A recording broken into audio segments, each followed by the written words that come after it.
Television presents the 1984 International Games for the Disabled from Long Island, New York.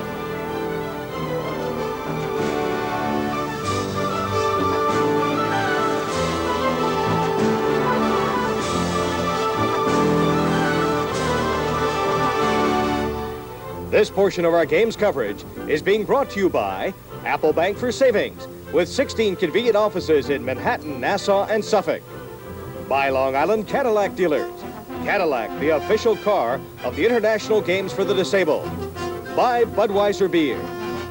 By Kodak Disc Cameras. And by Red Lobster, the official seafood restaurant of the Games.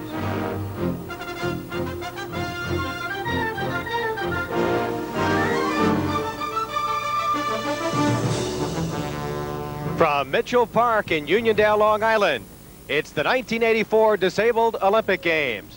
I'm Barry Landers, along with my colleague, and an outstanding colleague indeed, Cheryl Toussaint from the 1972 Olympic Games, a silver medalist winner in the women's 1600 meters. And Cheryl, just a tremendous sight here on Long Island as athletes from over 50 nations have gathered. We'll see over 1,800 athletes competing in a variety of games, and they of course come with different disabilities, but there's an air of excitement gathered here. Oh, it certainly is. The festive atmosphere of the opening ceremonies is always exciting and always gets everyone in the spirit for the competition to come. And these are some very talented athletes that we're going to see in the next few days competing, and I'm sure that they will feel very pleased to be able to compete forth many thousands of people watching them. Cheryl, you of course competed in the 72 Olympics. That air of excitement is here. You're a competitor, you're an athlete, and these are what these athletes want to prove to people despite the disabilities that they have. That they are athletes indeed. All right, Carl Reuter is standing by, our colleague who will be down on the infield, as of course we have tremendous festivities coming your way. President Reagan is expected within the hour, and let's go to Carl right now. Down on the field here, Barry, Carl Reuter, there's a lot of anticipation, a lot of festive mood down here. People in the stands from many different countries coming to support their nations, and so far it looks like it's going to be a nice crowd here. The stands are filling up with great anticipation for these games. Barry? Going to be done again? No, I think we'll be.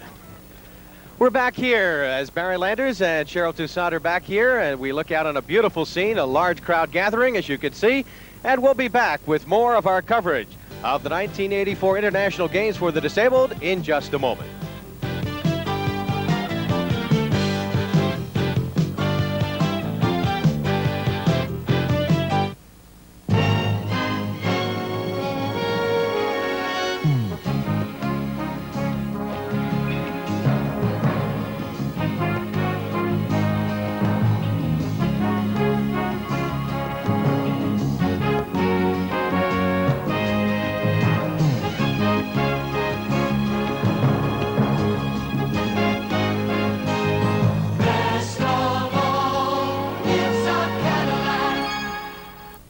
You better watch out, because it's times like this that I'm gonna get you with the Kodak disc.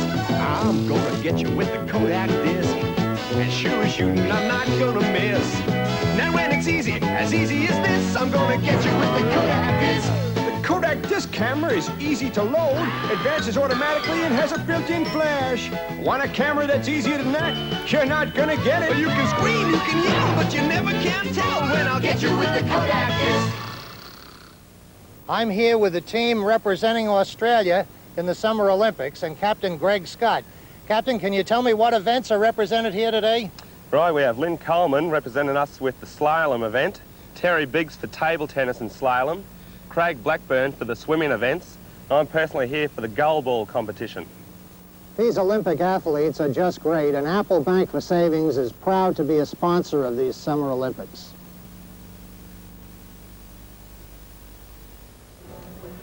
And part of the scene here at Mitchell Park in Uniondale, Long Island, just a stone's throw away from the Nassau Coliseum, and there's Richie Havens performing, outstanding folk balladeer, part of the outstanding entertainment that the folks here coming into Mitchell Park will be enjoying, and you too will be enjoying throughout the afternoon, watching on Cablevision and Sports Channel. We're delighted to be bringing you these 1984 International Games for the Disabled. This is the third Games for the Disabled, 1976 in Toronto, 1980 in Holland, and of course 1984 here on Long Island. They had been an attempt to try to schedule these games in Los Angeles, but because of prior commitments at USC and UCLA to house the athletes, they were unable to do so. In fact, the athletes are being housed at nearby Hofstra University, which is also just a couple of minutes away from here. Well, this has been an undertaking that thousands of people have been involved with, and one of the men who has probably done more than anyone else to bring the games here and come to a fruition is Mike Machette, the director of the games. Mike Machette's sole responsibility is the entire operation of these games, and we asked him what his thoughts were as these games began in our Apple Bank Spotlight. Oh, it's definitely nitty-gritty time now. We're feeling many emotions at this stage. There's definitely a tremendous amount of excitement. I think the event has grown even beyond the proportions that we could have expected initially. With the president coming, the number of countries that have responded, the number of athletes, and the tremendous support that we've gotten from the people of Long Island and Greater New York.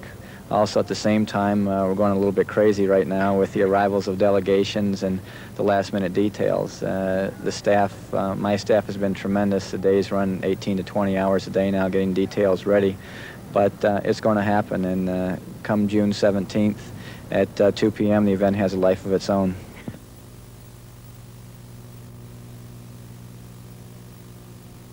Well, Mike Machette with his thoughts, and you know, Cheryl Toussaint mentioned last-minute things. Teams from East Germany, Burma, and Cyprus unexpectedly showed up yesterday, and the blind athletes from Greece and the King of Sweden didn't make it. So last-minute problems for a tournament director of games. Mike Machette, who moved from Ohio to handle these games 2 years ago. He's been involved in recreation therapy for most of his adult life. Must be a tremendous moment for him to see these games come to fruition, as we just heard. Sure, those kinds of things always happen in any kind of event of this scale and this caliber. But I assure you, the way things look like they're panning out, it's going to be a wonderful event. You're looking at part of the VIP area as well as the rest of the crowd here at Mitchell Park. This complex was completed recently, an $11 million complex. There's a 9-oval track, and I know, Cheryl, you were down on that track taking a look at it. It is an outstanding facility. It's simply beautiful. It's 9 lanes. I believe they'll probably compete in the first 8 lanes just in case they attempt for some records. I believe it's a Recatan or tartan surface track, and I think the athletes are going to just love it. Well, the only countries that are not showing up here that are expected to show up originally are the Soviet Union and Cuba, so they're boycotting, as of course most of the communist countries are, the 1984 games in Los Angeles. And kind of fitting that with the U.S. track and field competition, the final rounds for the regular Olympics taking place in Los Angeles today, that we begin coverage of the disabled games. Yes, exactly. Well, there will be disabled categories, and throughout the 2 weeks, we'll be broadcasting and televising some 20 hours of programming. And just want to update you, as far as the amputees, there will be 8 different classifications, and you'll be seeing some incredible athletes. Arnie Bolt of Canada, who is a high jumper, high jumps nearly 7 feet on one leg. And then the blind disabled, you'll be seeing 3 classifications. As far as the other one, Cheryl, cerebral palsy, there'll be 8 different classifications. And of course, the one that you like very much, Les autres. Les autres. I knew you would get that French pronunciation right. It's the French term for others. It includes athletes with abnormally weak and brittle bones and also dwarfs. So competition of every nature here at the International Games for the Disabled. I guess the only people that aren't here, they've made up a big part of disabled games in the past, the spinally paralyzed athletes. They'll be having their own Olympic competition in Great Britain a little bit later on. Well, it seems everyone has been impressed with the organization of the games, including its host, a man who's worked very hard to bring these games to Long Island, Nassau County Executive Francis T. Purcell, as we find out in our Apple Bank Spotlight. Out of this has been the great help of so many volunteers. We have thousands of volunteers. The corporate people have been great. The contributions from people have been absolutely magnificent. Of course, if anybody still wants to contribute, Barry, they can send a check into the International Games for the Disabled. But we've had good support from every segment of the community. And now the bottom line is now come out, see these people, give them encouragement. They're going to be here for 2 weeks. There'll be swimming events, there'll be track events, equestrian events, and so many different aspects of it. And just seeing these people makes you feel that there is great hope in the world, and people like this with a handicap can be so positive about things. Francis D. Purcell, Nassau County Executive, and a lot of Nassau County personnel have been involved in making these games possible. There are about 1,000 police from the 3,000 or so man force scheduled to handle security at the games here. And Cheryl, of course, you in 1972 were part of the Munich games, and we all know what happened, the tragedy with the Israeli team there. But security around here is very, very tight, as we all both found out trying to get into our locations today. It sure is. It should have been tighter in Munich. Perhaps things that happened there wouldn't have happened. Here it's extremely tight, and I'm sure it's going to be as tight in L.A., and I think it's good. I think it's very important that they take it this seriously. Well, there are athletes, as we mentioned, from 52 countries as far away as Australia. And we, of course, will be bringing you not only the athletic competition, but some entertainment. And let's go to the stage right now and join some of the entertainment already in progress.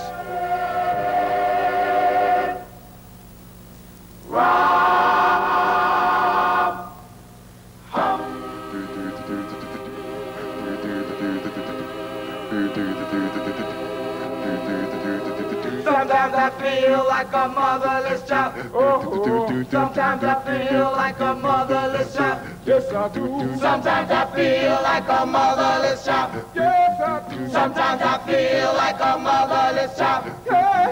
Sometimes I feel like a motherless child. Sometimes I feel like a motherless child. Sometimes I feel like a motherless child. Sometimes I feel like a motherless child. Sometimes I feel like a motherless child. Sometimes I feel like a motherless child. Sometimes I feel like a motherless child. Sometimes I feel like a motherless child.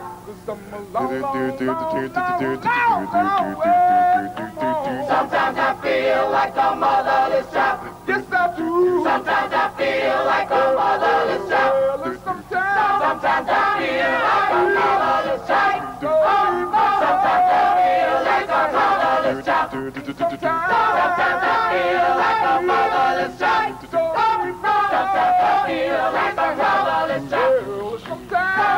I feel like a motherless child. Sometimes I feel like a motherless child.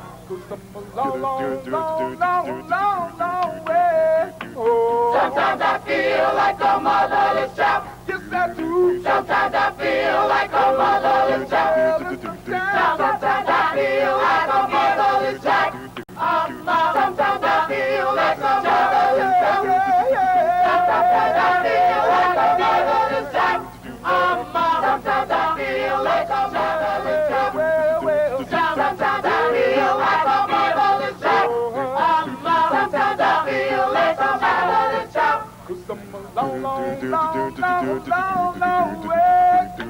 Sometimes I feel like a motherless child. Sometimes I feel like a motherless child. Yes, I do. Sometimes I feel like a motherless child. Sometimes I feel like a motherless child.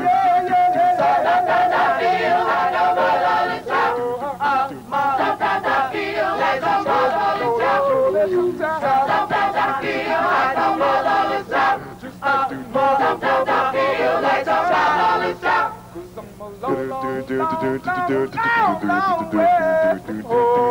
I feel like a motherless child. Sometimes I feel like a motherless child. Sometimes I feel like a motherless child. Yes, I do. Sometimes I feel like a motherless child. Sometimes I feel like a motherless child. Sometimes I feel like a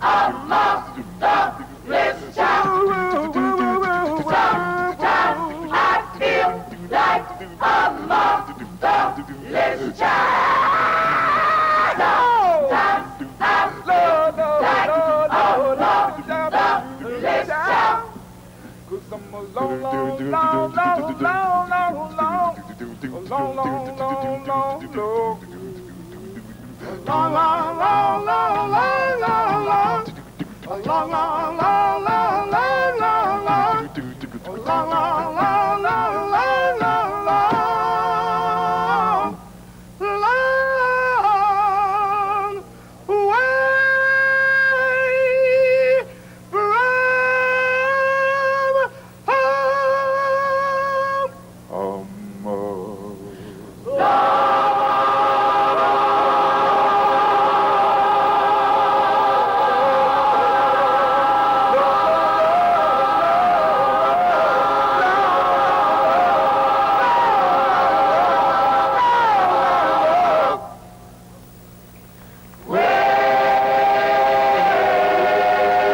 ARC Gospel Choir.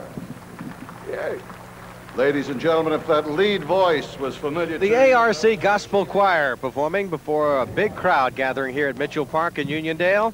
Some 15,000 seats are on hand here, and most of them are filling up right now. And we'll be back with our coverage of the opening ceremonies of the International Games for the Disabled in just a moment, right after this message.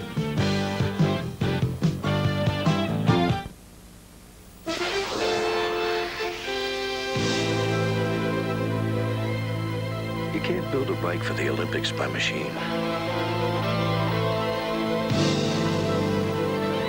Each tube's got to be custom fit to transfer weight into forward momentum. After all, a champion should ride a champion. To everyone who's working hard for America's Olympic effort, this Bud's for you. I'm here with the team representing Australia in the Summer Olympics and Captain Greg Scott. Captain, can you tell me what events are represented here today? Right, we have Lynn Coleman representing us with the slalom event, Terry Biggs for table tennis and slalom, Craig Blackburn for the swimming events. I'm personally here for the goalball competition. These Olympic athletes are just great, and Apple Bank for Savings is proud to be a sponsor of these Summer Olympics.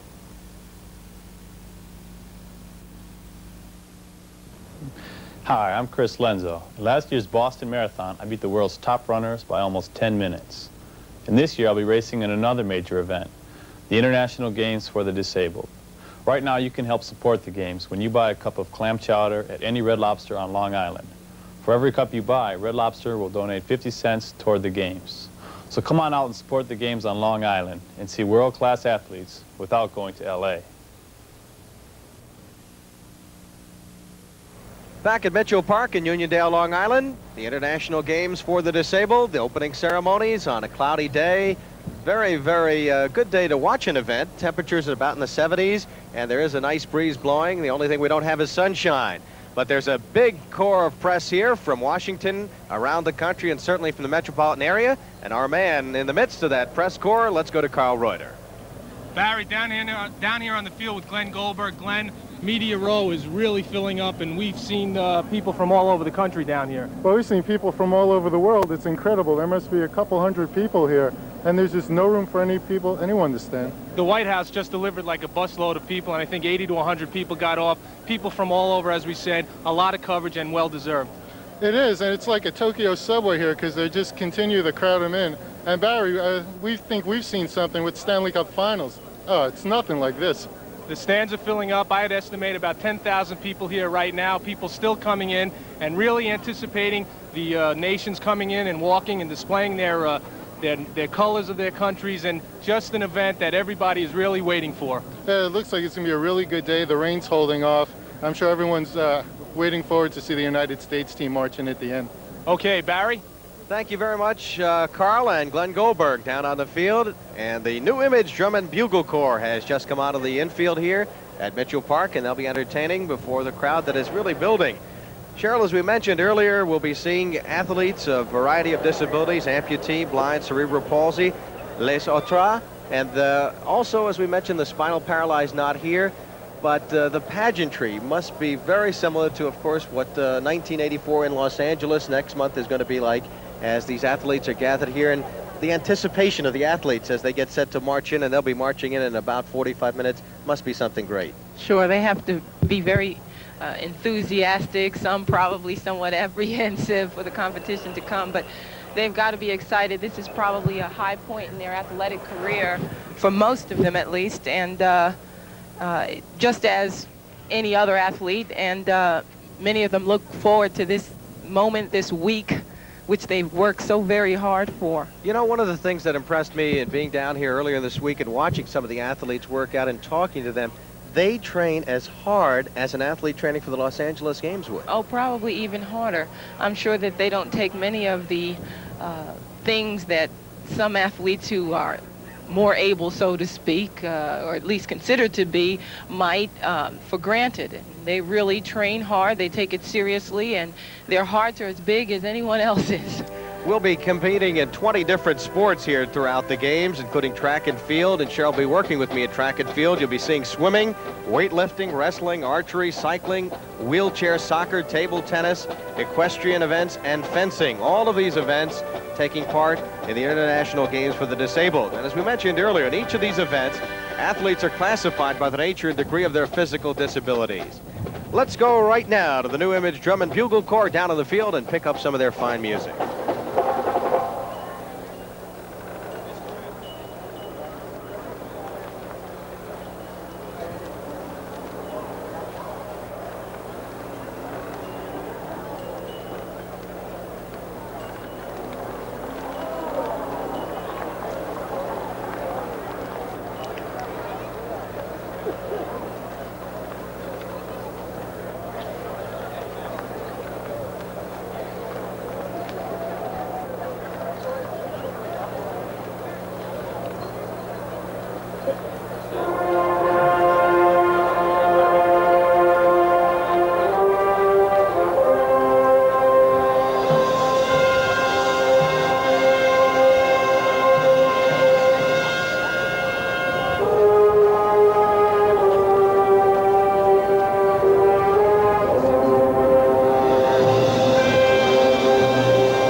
Back at our broadcast location, Barry Landers along with Cheryl Toussaint, 1972 silver medalist winner in the 1600-meter women's relay. And you're looking at part of the crowd and the entertainment going on here as the President of the United States, Ronald Reagan, some 30 minutes away from arriving here at Mitchell Park. The formal part of our ceremonies will be getting underway. Well, a lot of people, thousands in fact, have worked to bring these games to Long Island, including the torch architect, Zev Silberman. And as Zev Silberman explains, it was a new experience for most, as we learn in our Apple Bank Spotlight.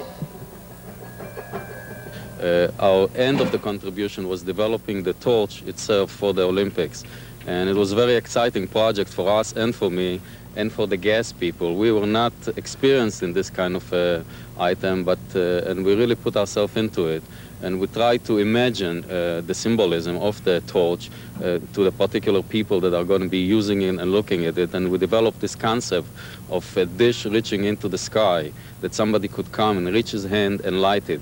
And it was very, very exciting to us. We had quite a few problems, especially wind problems, with the area being very open and rain problems hitting the flame. And as you can see right now, we're still trying to correct problem that occurred last night due to the large water that came on the torch. I guess the big question is, Sunday, is it going to work? It's better work. I'm sure it's going to work, and we're going to be here to make sure that it works. But we're sure it's going to work, and I hope everybody enjoys it. Zev Silberman, and you can see right now it doesn't look like it is working, but it has been working for most of the day and will continue throughout the 2 weeks. And there's something symbolic about that torch. I know you, of course, involved in the 72 Olympics, Cheryl.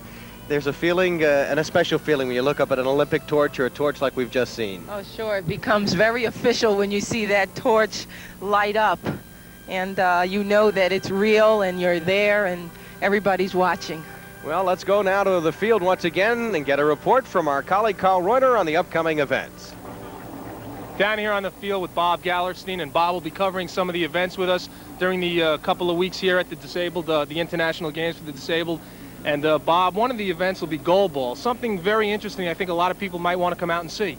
Absolutely. Goal, spelled G-O-A-L, is something where it's sort of European handball, where the ball has a bell or a buzzer emitting from it so that the participants can hear where the ball is. And one thing that really amazes me, Carl, is that many of the participants in entering a particular sport enter the sport concentrating on the disability that they have. So in a way, it makes them, it maybe gives them a superiority complex and saying, hey, not only did I overcome my, quote, disability, what is technically labeled disability, but also I have excelled in a particular sport. I think that's one of the greatest things, too, to see them excel in something. As you mentioned, they do have that bit of a disability, but I think of something very interesting would be the powerlifting. I think these athletes actually, what we see people do on TV and the powerlifting, I think this is another exceptional sport for these people. Carl, not only that, but a lot of the powerlifters, especially one American, are sometimes world-class powerlifters. They sometimes are as good enough powerlifters, or in any sport here, as anyone competing in, say, the regular Olympics, which will, of course, be held in Los Angeles. So we're not only talking about athletes that are disabled, we're also talking about world-class athletes, period, regardless of any sort of disability. Bob, we're looking forward to your coverage, and we're glad you were able to come by and talk a little bit about it. And you'll see Bob in the next couple of weeks covering those events. Barry?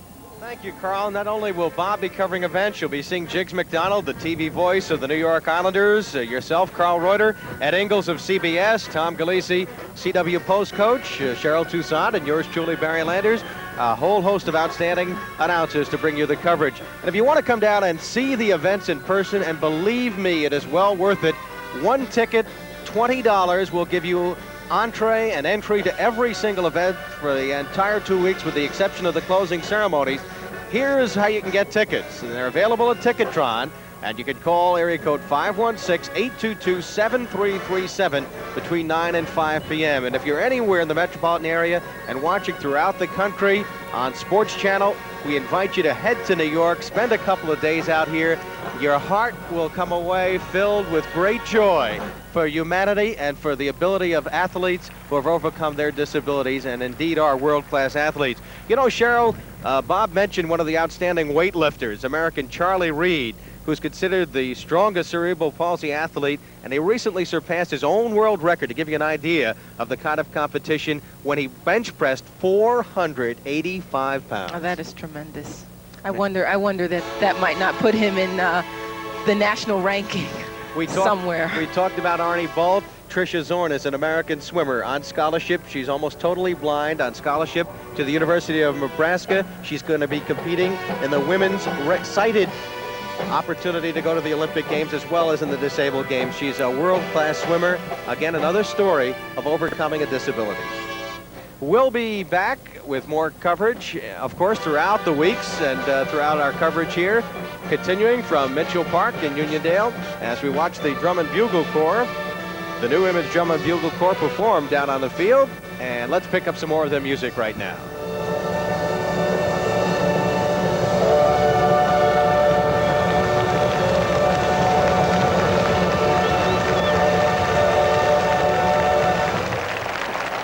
Ladies and gentlemen, the New Image Drum and Bugle Corps. Thank you. 25 minutes away from arriving, and we'll be back with more of our coverage of the 1984 International Games for the Disabled right after these messages.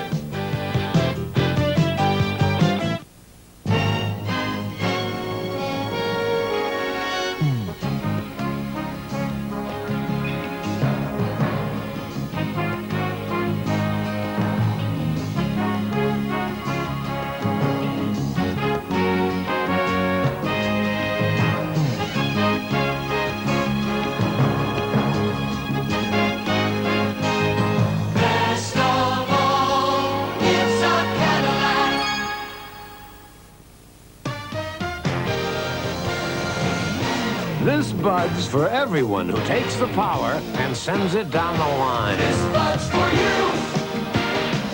For all you do, the king of beers is coming through. Yeah, just for you. That distinctively clean, crisp taste that says Budweiser. For all you do, this bud's for you. You better watch out, because it's times like this that I'm gonna get you with the Kodak disc. I'm gonna get you with the Kodak disc. And sure as shooting, I'm not gonna miss. Now when it's easy as this, I'm gonna get you with the Kodak disc. The Kodak disc camera is easy to load, advances automatically, and has a built-in flash. Want a camera that's easier than that?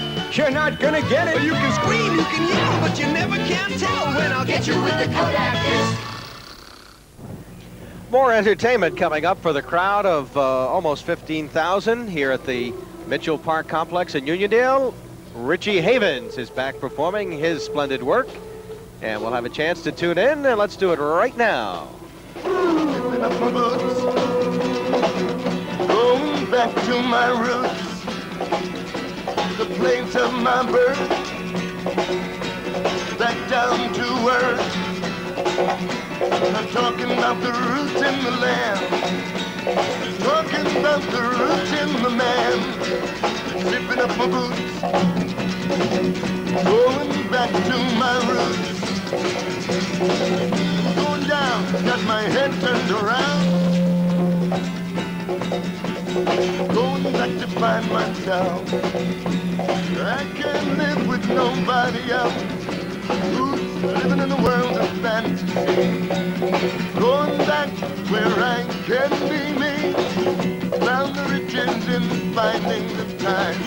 Finding out happiness is just a state of mind. Just a state of mind. Zipping up your boots. Go on back to your roots. The place of your birth. Back down to earth. Not talking about the roots in the land. Talking about the roots in the man. Zipping up your boots. Go on back to your roots. It's not black. It's not white. It's not red. It's not yellow. It's not black. It's not white. It's not red. It's not yellow. It's not black. It's not white. It's not red. It's not yellow. Down to earth. Down to earth. Down to earth. Down to earth. Down to earth. Down to earth. Down to earth. Down to earth. It's not black. It's not black. It's not white. It's not white. It's not red. It's not red. It's not yellow. It's not black. It's not black. It's not white. It's not white. It's not red. It's not red. It's not yellow. It's not black. It's not white. It's not white. It's not red. It's not red. Yellow.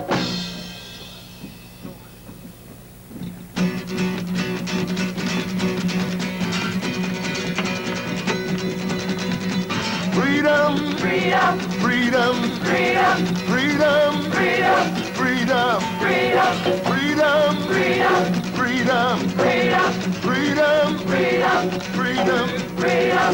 Sometimes I feel like I'm mother's child. Sometimes I feel like I'm mother's child. Sometimes I feel like I'm mother's child. A long way from my home. Oh Lord, Lord. Singing freedom, freedom, freedom, freedom, freedom, freedom, freedom, freedom, freedom, freedom, freedom, freedom, freedom, freedom, freedom, freedom. Sometimes I feel like I'm almost gone. Sometimes I feel like I'm almost gone. Sometimes I feel like I'm almost gone. Long way from my home, singing freedom, freedom, freedom, freedom, freedom, freedom, freedom. Clap your hands, clap your hands, clap your hands, clap your hands, clap your hands, clap your hands. I got a telephone in my bosom, and I can call him from my heart.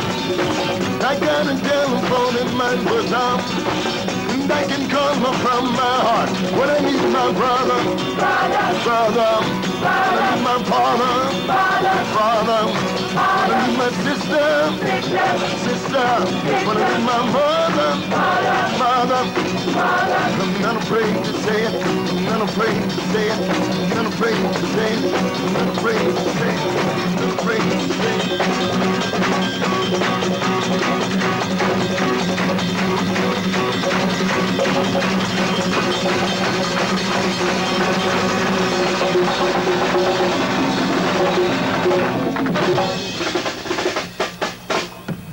Thank you. Richie Havens, ladies and gentlemen, with the... We're back here at Mitchell Park. Barry Landers and Cheryl Toussaint. Richie Havens performing some of his magic, and there'll be some magic performed by the athletes over the next 2 weeks. And we invite you to tune in to Cablevision and Sports Channel throughout the country. You'll be watching on Cablevision affiliates in Long Island, Westchester, Connecticut, New Jersey, including Bergen and Bayonne, and we welcome the folks there, along with Boston and Chicago. And also on Sports Channel in New York and New England, Sports Vision in Chicago, Sports Time St. Louis in the Midwest, and Sports View in Milwaukee. Now let's go to the field and Carl Reuter with Hank McCann. Down here with Hank McCann, the director of the media relations for the games. And Hank, we talked a little bit earlier, Glenn Goldberg and myself, about all the media personnel that has been arriving, and it was your job to kind of give out the credentials. That's right, and we've been busy at it, more busy each day as we've approached this moment. Now, you said the process, the planning period has been some 2 years in getting the games going. Right from the beginning, yes, just about 2 years, and that's 2 years short of what we really needed. Now, how many people are actually here? How many credentials did you give out, if you could give it in a number? Probably about 600 for media people, radio, television, and print. And once everybody heard the president was coming, you had even more applicants come in. The second tidal wave began right then, like last Tuesday. But it's worth it to see a spectacle like this come to Long Island. It actually is, and to get the message out that these games are all about, it's wonderful. They're very special people, and it's very well put here with some 12,000 people. You said these stands hold, and it looks like they're filled up, and I think they're going to see quite a show. I think they certainly will, too. Hank McCann, you've done a great job, and thanks for coming by and talking with us. Thank you very much, Carl. Okay, Barry? Athletes in some 20 sports will be competing, and Kathy Lee Crosby will be performing shortly as well. And right now she is speaking, and let's see if we can tune in on Kathy Lee Crosby. Better understanding, a door to limitless possibilities, a door to dreams which before these last few years were thought impossible. And because of this, you have indeed brought a new dimension to the word hero. You are all heroes, and not just to other physically challenged individuals, but to all of us who have ever had a mountain to climb or a hurdle to leap over. You truly have taken the cliche, yes, I can, and you have made it come alive. And because of that, I am personally so proud to be with you today. I'm also pleased that because of all your efforts and your hard work, it was thought important enough that physically challenged athletes be included in the Summer Olympic Games in Los Angeles. You have now achieved the ultimate recognition of an athlete. You have made your own horizons, and you now own your own future. So with that in mind, I wish you all well. Good luck in the games, and have a wonderful, wonderful time. You deserve it. God bless you all. Kathy Lee Crosby, our official hostess. Thank you. And The Nassau Williams County is also one of the special hosts, and you'll be hearing from William B. Williams in a moment, and we'll be right back with more coverage of our international games for the disabled here in just a moment, right after these messages.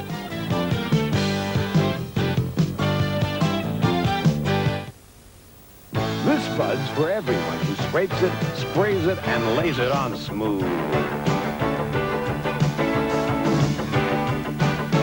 This Bud's for you, for all you do.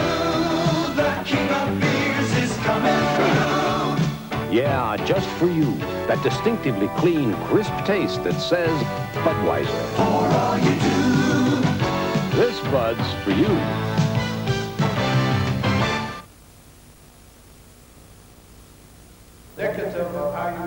Let's join Fran Purcell, Nassau County Executive, with his remarks. This great country of ours. There are so many people here today that it would be impossible to introduce all of them. But I would like to just give you the names of the people who are on the executive committee of this games, and then a few other dignitaries that have been involved in it.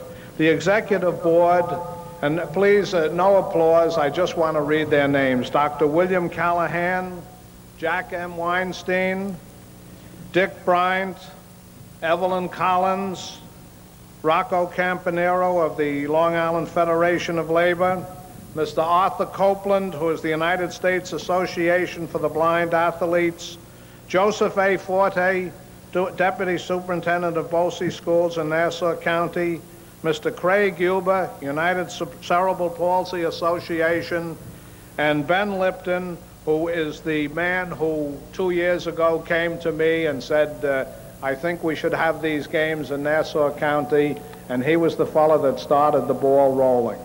I'd like to pay a special tribute to Mr. Steve Sobel of the United States Olympic Committee, and then a couple of people who have really put the wheels in motion here.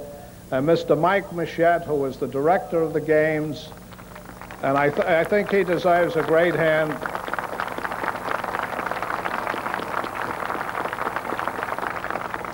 And nobody would recognize it more than Mike, the tremendous numbers of volunteers and people throughout this county who have come to the aid of this great event here, and I'd like to thank them. And then my special thanks to Deputy County Executive Owen Smith, who has done a fantastic job in helping to put the games together, working out of my office. Ladies and gentlemen, the honorary chairpersons of this event are the President, who will be here shortly, President Ronald Reagan, Dr. James Shewart, President of Hofstra University, Dr. Sean Finelli, President of the Nassau Community College, and Dr. Matthew Shaw, President of New York Institute of Technology. The Grand Marshals, and I'm sure he will be here, didn't get here yet, but he will be here. Governor and Mrs. Mario Cuomo are the Grand Marshals of this event, and the honorary directors, Senator Alphonse D'Amato and Senator Daniel P. Moynihan. I would also like to recognize the corporate co-chairman of this event, Mr. Alan Murray, the president of the Mobil Oil Company. There are so many other names, ladies and gentlemen, it would be impossible to mention them. So I hope that those who might be not on the list and are not mentioned, that you will forgive me, but in the tents you will see there are the sponsor scoreboards of everybody who has contributed at the corporate level. Ladies and gentlemen, again, I welcome you to the County of Nassau and hope that you enjoy these wonderful events which start today. Thank you very much.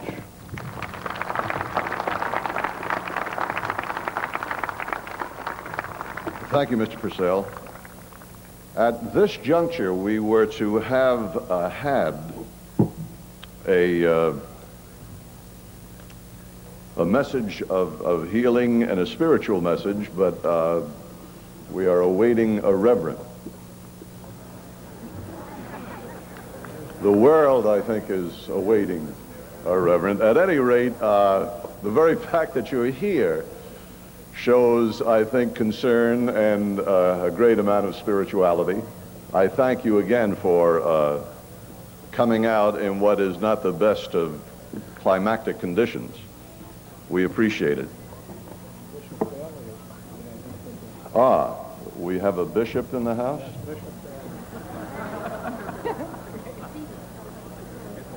Is there a Bishop Bailey? Bishop? This is not, I must tell you, this is a change in the program. For the bishop to rise to the occasion shows... Bishop, would you lead us in a spiritual message? Thank you, sir.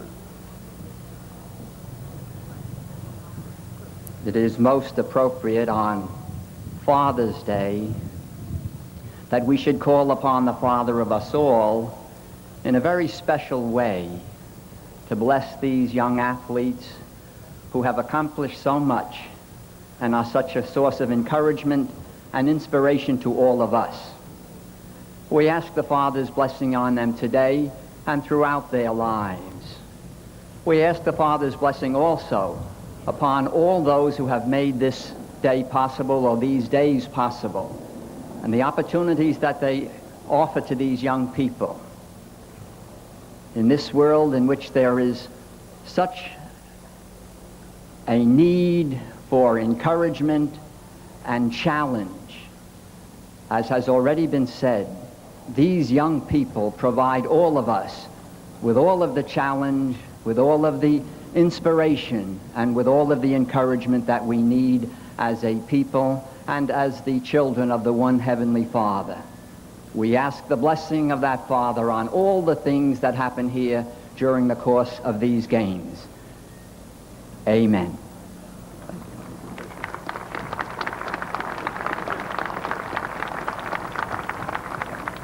Thank you, Bishop Bailey.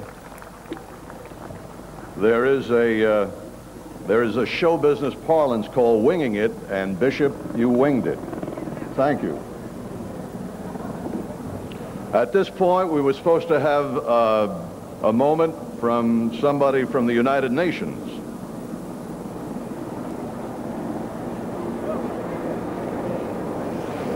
Here's the President's helicopter, and we'll be right back with our coverage in just a moment after these messages.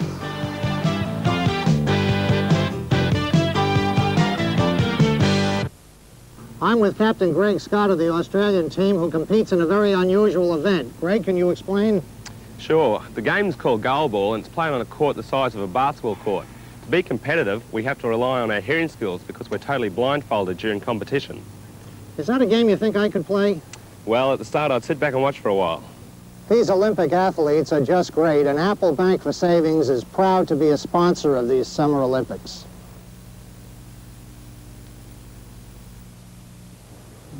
Hi, I'm Chris Lenzo. In last year's Boston Marathon, I beat the world's top runners by almost 10 minutes. And this year, I'll be racing in another major event, the International Games for the Disabled. Right now, you can help support the Games when you buy a cup of clam chowder at any Red Lobster on Long Island. For every cup you buy, Red Lobster will donate 50 cents toward the Games. So come on out and support the Games on Long Island and see world-class athletes without going to LA.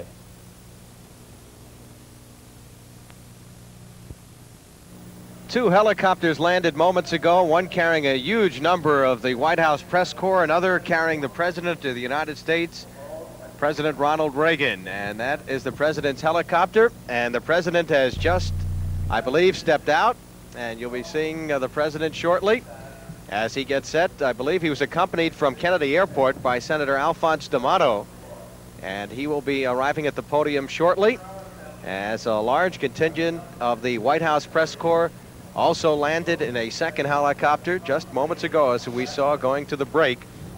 Meanwhile, the ceremonies continue on the podium just below us. As you can see, the large crowd of some 12,000 gathered here at Mitchell Park in Uniondale on the opening day ceremonies for the 1984 International Games for the Disabled. The President will be making an address, and of course earlier in the week, Cheryl, he honored the Boston Celtics at the White House, and very interesting afternoon. The President has done quite a bit of that with the sports teams. Of course, he's an old sportscaster. Of course, he's showing his concern, and rightfully so. These athletes deserve it. They certainly do, and the two senators, Senator Moynihan and Senator D'Amato, are going to be here, as well as the Grand Marshal, the Governor and Mrs. Mario Cuomo, and they have not arrived as yet, we understand. But the President is making his way behind us. Well, another helicopter is apparently landing for security purposes. Perhaps the President will be in this helicopter. Our information was that he had already landed, but a second helicopter is landing here, and a lot of security here. Nassau County Police, along with Secret Service, FBI, special White House security. As you might expect, things are very, very tight. As we see the second helicopter landing on the near side. And in fact, there's another helicopter coming, so perhaps we'll keep an eye on this. But nevertheless, the ceremonies continue. You will be seeing the entire procession of the over 50 countries marching in their uniforms and their various uniforms from throughout the world. And I know, Cheryl, that's going to be a magnificent sight, something that, as we mentioned earlier, you recall that feeling of marching onto the infield with the crowd there. Oh yeah, it's going to be very colorful, and the athletes are going to just be beaming. It is a great moment for these athletes. As we've said, many of them have overcome disabilities, some severely handicapped in a variety of ways. They'll be blind athletes. They'll be athletes that are disabled because of amputation, cerebral palsy, and of course other athletes, dwarfism, and of course other athletes with the brittle bones. So we expect the President to be making his way shortly, and we will be, of course, bringing you his speech as well as the other ceremonies taking place.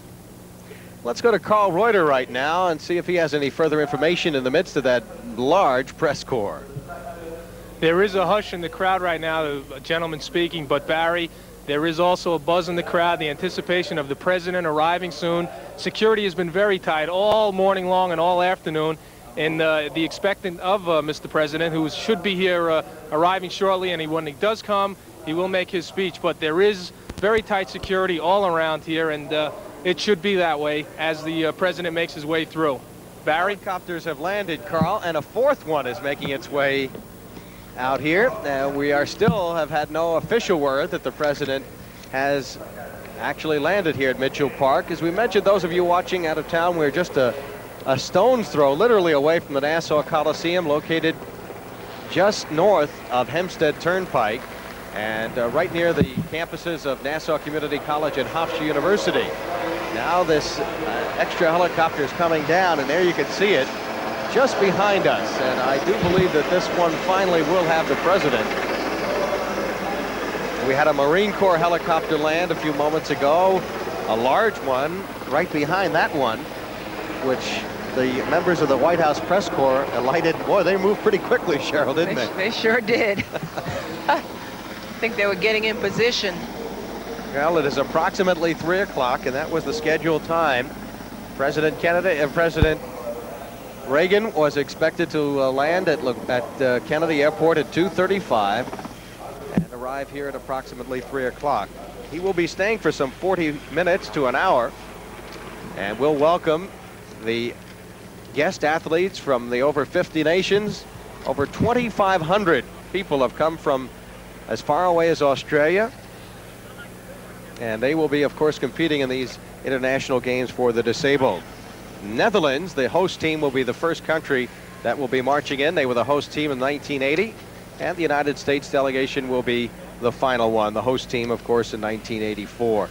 But you know, it's interesting, Cheryl Toussaint, that these athletes are finally getting the recognition. That 1978 act of Congress, which charged the United States Olympic Committee to take care of a lot of the athletes, as far as the disabled athletes, has really opened the door. And something like this, we can see that there's going to be a demonstration sport, in fact, in the 1984 Summer Olympics involving wheelchair athletes. In the 1,500 meter and the 800 meter, 1,500 meter for men and 800 meter for women.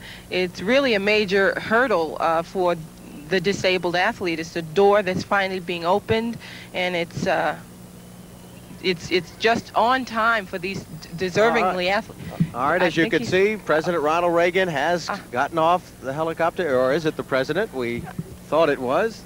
Looks like he's in the process of getting off. We'll look at our monitor as several cars, there's a motorcade for him there, and of course the president will be probably getting into one of those cars and making his way a short distance here, and then on to the ceremonies as the speeches continue. But Cheryl, as you were pointing out, it is an opportunity, and there finally is the president, dressed nattily, and he raises his hand and gets into the car. That is definitely the president, Ronald Reagan, and he will be coming shortly to the ceremonious stand. And as we mentioned, that act of Congress charged the U.S. Olympic Committee with developing disabled sports here in the country, and it established commissions on sports for the disabled, and it comprised 6 major disabled organizations. So finally things were really organized, and as I said, it's really a bright future for the disabled athletes because of the U.S. Olympic Committee taking such an involvement. Sure, they deserve this and much more recognition than they have been getting, and it's time that it's coming their way. And Cheryl, we'll have a chance later to talk about the role model that certainly these athletes will provide for younger athletes today that are disabled. The viewer, of course, came out of the Adams Track Club with Fred Thompson in Brooklyn many years ago in the late 60s, early 70s, and that provided role models for many athletes. Oh, absolutely. As well, these athletes involved in these games will provide inspiration and a sense of believability that other disabled athletes, and that athletes in general, people in general, if they put their mind to it and they really want to persevere, that they can against all odds. Well, that is certainly an important point, especially the young disabled who have the disability young. It used to be years ago that they would just hide them in the closet, that they had no chance, that parents would be so protective of them that they wouldn't allow them the opportunity to compete in sports. But now with these athletes giving them perhaps the role model they need, they're getting that chance. We'll be right back with more coverage of the International Games for the Disabled after these messages.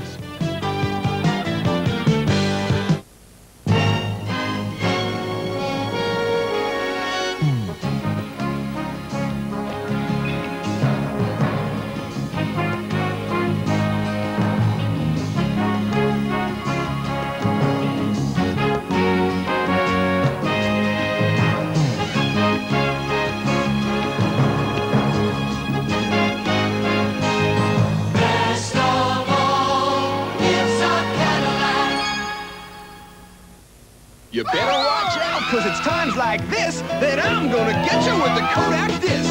I'm gonna get you with the Kodak disc. And sure as shooting, I'm not gonna miss. Now when it's easy as this, I'm gonna get you with the Kodak disc. The Kodak disc camera is easy to load, advances automatically, and has a built-in flash.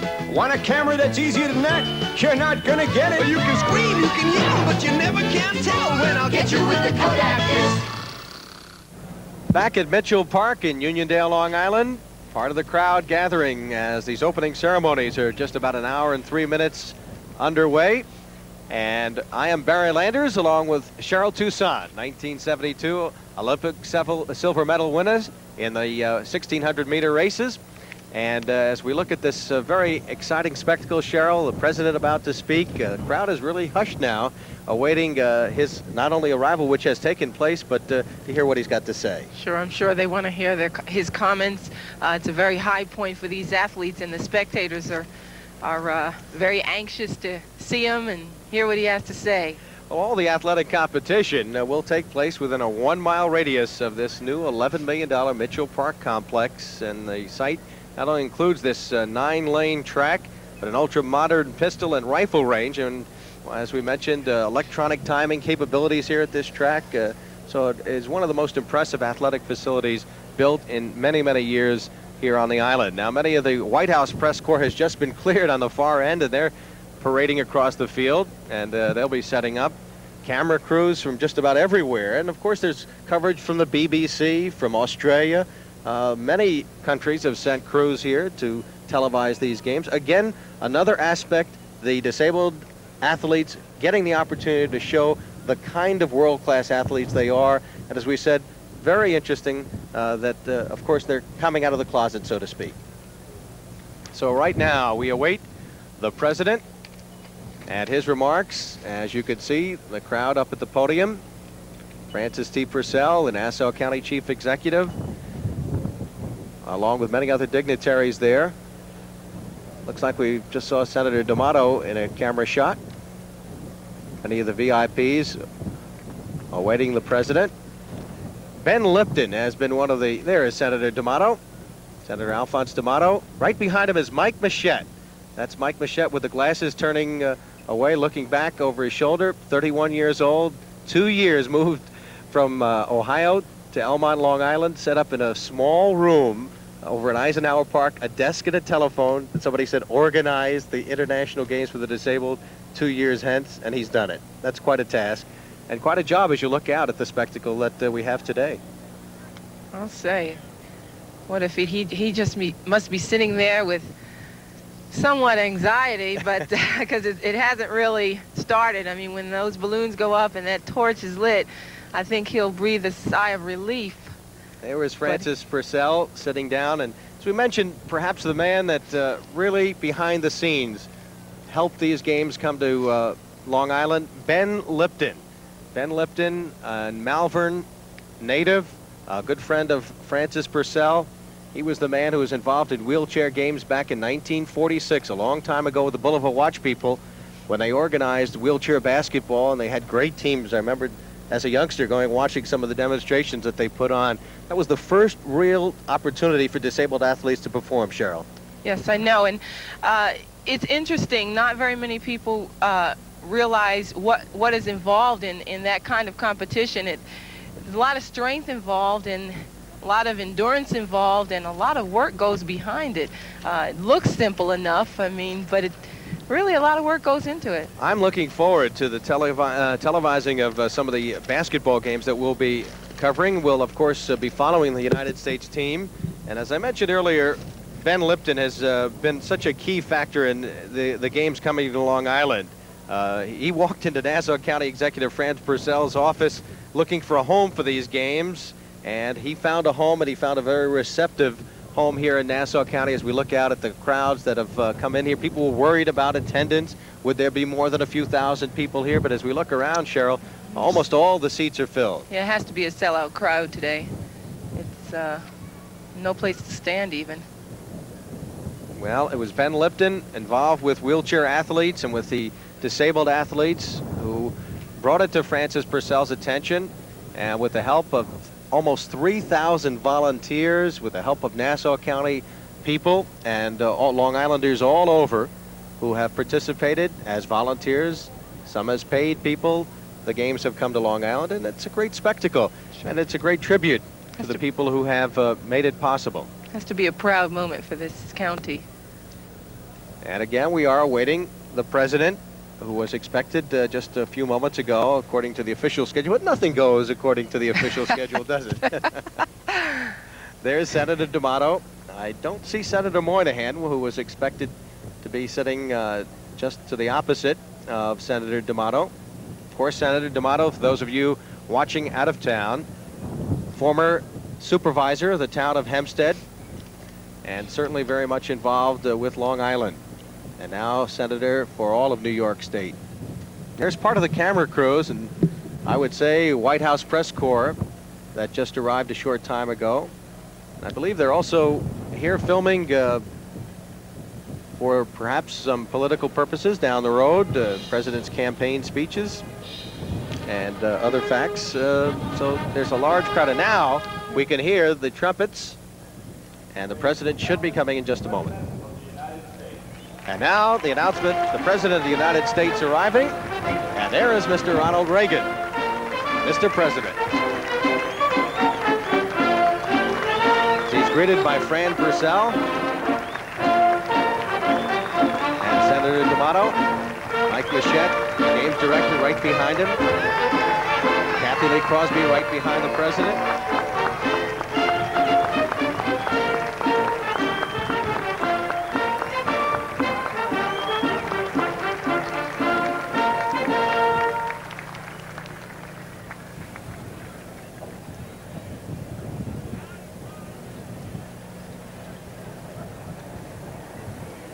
And I'm sure we'll be having an introduction. Here's Jiggs McDonald, colleague on the New York Islander broadcasts, and the voice, the television voice of the Islanders for the introduction. At this time, we welcome the competing nations to the International Games for the Disabled being held here on Nassau County, Long Island. I ask you to rise, direct your attention to the Blue Knights Drum and Bugle Corps in the center of the field, and as you rise, your attention is directed to the Northeast Gate for the arrival of the nations. Please rise.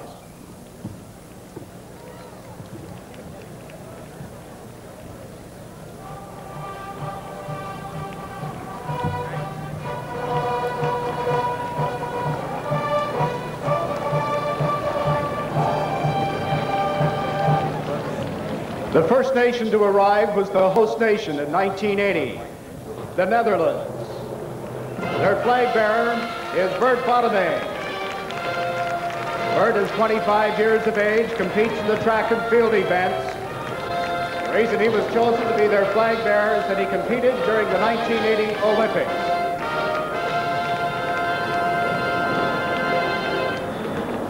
The national flag of the Netherlands, with its horizontal stripes of red, white, and blue, dates from the 1600s. The Dutch tricolor became a symbol of liberty and inspired other revolutionary flags around the world.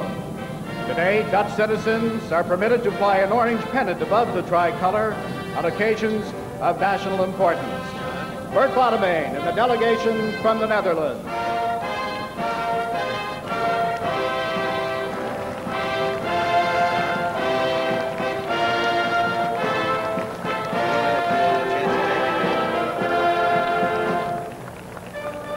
As you watch, the members of the Netherlands team, the team from Holland, 92 members strong.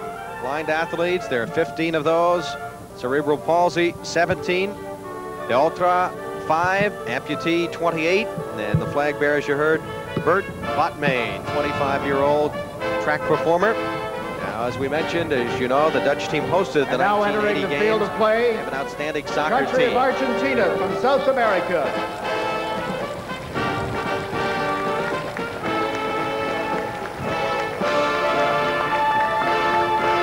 Argentina.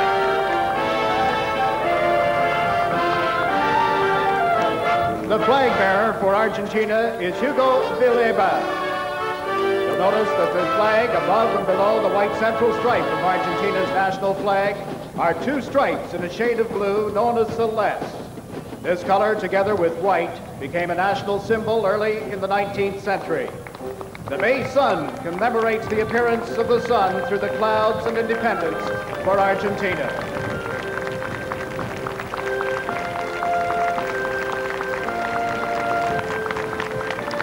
And as you see, President Ronald Reagan, Francis Purcell, and Senator D'Amato applauding the team from the Netherlands as they go by the reviewing stand. Argentina and now Australia have come onto the track. Argentina with 8-member delegation, and Australia with a large one, Australia. 92 members strong. The flag bearer, Dora is Gerhardt. And let's go back and join Jigs Dora McDonald for is more. 30, competes in track and field events. The reason he was chosen to carry the flag of his native land, he competed in the 1980 Games, was the gold medal winner in the long jump at Holland.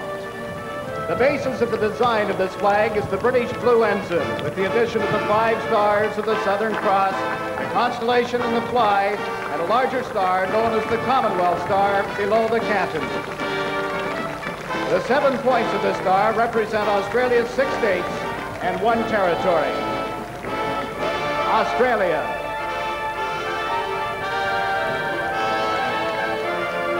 The Australian team expected to do well in the amputee track and field events and also in swimming. They have 22 blind athletes, 4 on the cerebral palsy team, 43 amputee athletes, and none from the other category. But the Australian team expected to do well here. 92 strong, had a chance to talk with them. Australians are very friendly people. A tricolor with equal horizontal stripes of red, white, and red is the national flag of Austria. The state flag is the state arms, a black eagle wearing broken chains in the center.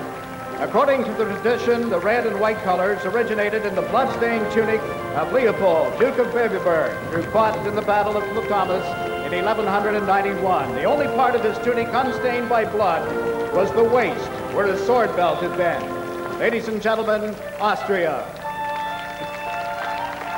The Austrian delegation, 43 strong, and amputee athletes lead their delegation with 12, blind athletes 11, and cerebral palsy with 7. Quite a scene here, Cheryl Toussaint, as we watch these athletes down the track. I gotta tell you, it really brings back memories. The music, the fanfare. Now the Belgium delegation. 47 members. And now the delegation from Belgium. The flag bearer is Van Doorn-Noel. Van is 44 years of age. He competes with their tennis team. The reason he was chosen is that he is the eldest athlete on their delegation and a great human competitor. Their flag, a vertical tricolor of black, gold, and red, almost square in shape, describing the flag of their nation. These were the colors of a horizontally striped flag which appeared when the province of Brabant rose up against Austrian rule in 1787. The vertical design was adopted in 1830 when Belgium gained its independence from the Netherlands. Belgium.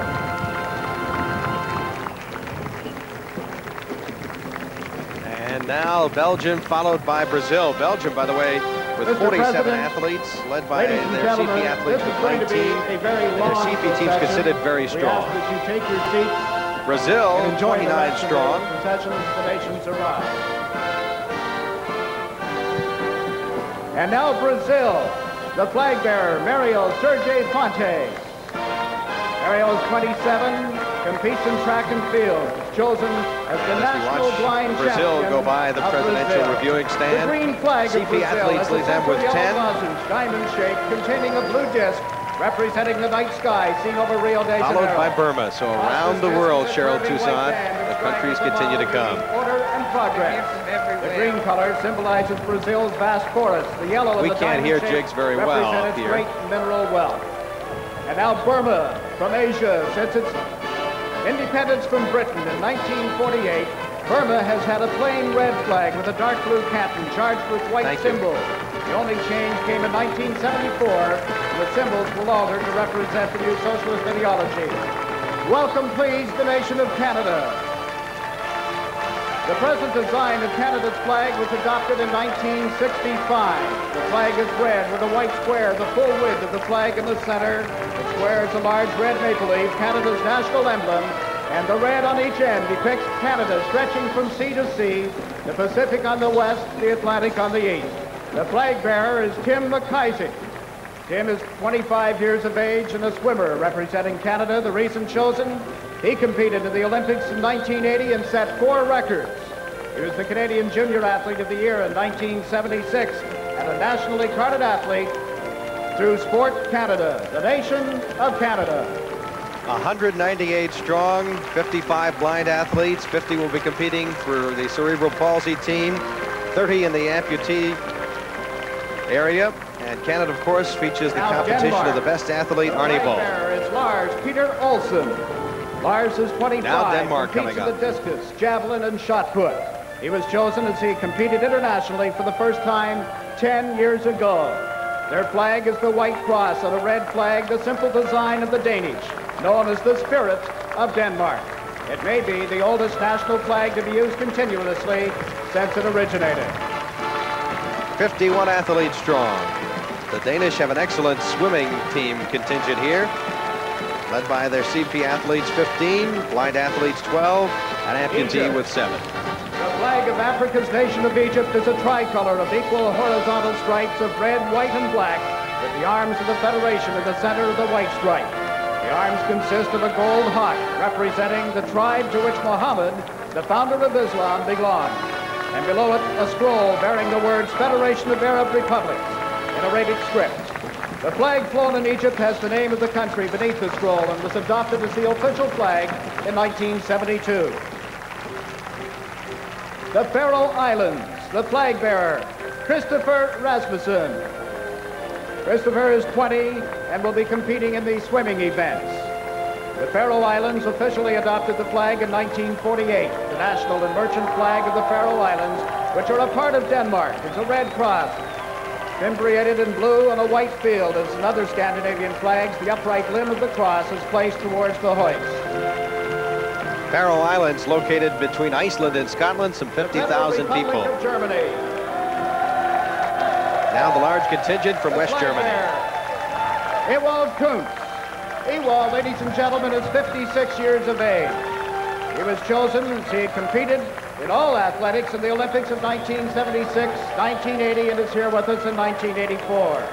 West Germany flies a national flag with horizontal stripes of black, red, and gold colors associated with the struggle for a united Germany from the period of the 1830s. West Germany, by the way, should do well in team sports. The CP swimmers with apparently a very strong contingent over here. 143 strong.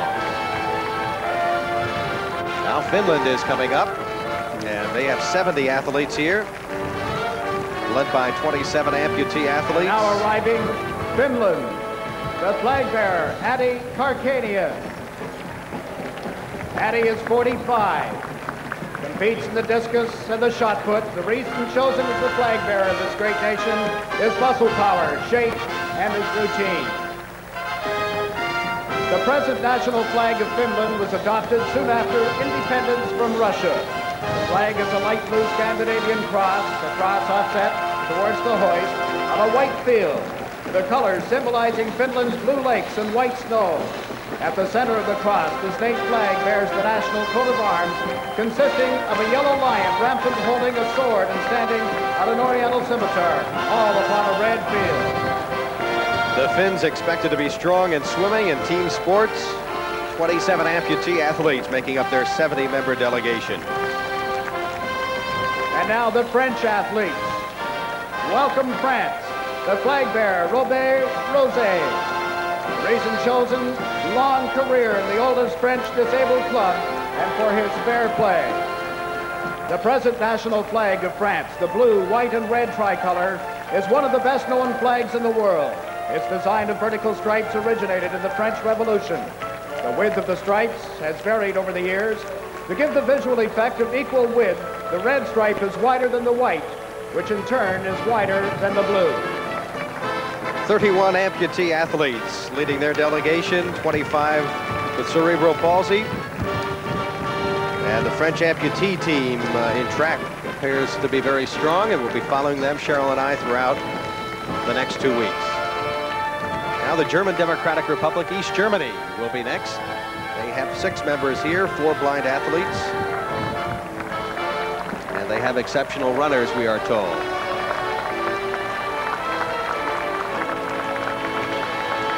And now welcome, please, the German Democratic Republic. They weren't expected to be here. They were a last-minute arrival, just came in yesterday, Cheryl. The flag, the arrangement of black, red, and gold stripes in the national flag of East Germany is also to be seen in the national flag of West Germany. The East German flag has a state emblem in the center. As in other communist nations, this emblem consists of symbols representing the nation's working people, ears of wheat, a hammer, and dividers. The German Democratic Republic. Next, Hong Kong with a 23-member delegation. That will feature 7 amputees. Table tennis team looks good. Are they awfully good in the Chinese area?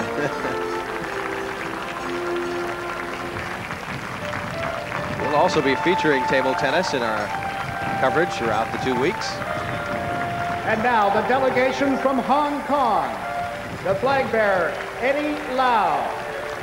Eddie is 29, competes in all athletics, and he is the team captain of our contingent from Hong Kong. Although a British-dependent territory since 1841, Hong Kong has a distinguished flag consisting of the British blue ensign with the coat of arms of the colony inside a white rondelle in the fly. The coat of arms dates from 1959. In the shield are 2 three-masted junks, and above, in the chief, a naval crown. Gold crowned lions symbolizing Britain form the crest and the dexter supporter, while the sinister supporter is a gold dragon representing China. Now coming up, Hungary with 42 members. 10 blind athletes, 6 amputees. And now welcome, please, Hungary. They're expected to do well in team competition. The national flag of Hungary has been a plain tricolor with horizontal stripes of red, white, and green. Hungary.